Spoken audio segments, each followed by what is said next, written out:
Hello friends, today we will talk about Pushpa 2 marketing strategy. ఇప్పుడు market మొత్తం Pushpa craze నడుస్తుంది.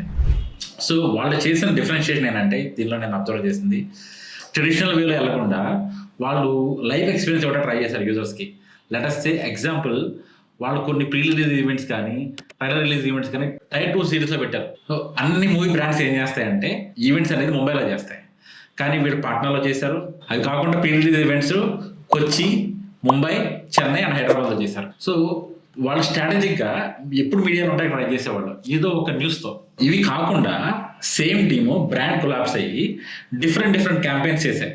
Around 20 brands collab అయ్యాయి. దానివల్ల వాళ్ళకి 100 crores రెవెన్యూ కూడా వచ్చింది అండ్ మూవీ కూడా బాగా ప్రమోట్ అయింది.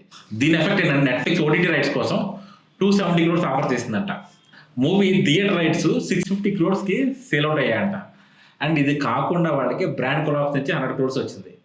అది కాకుండా they have other sources, satellite revenue ఉంది and YouTube and all they have lot of revenue models.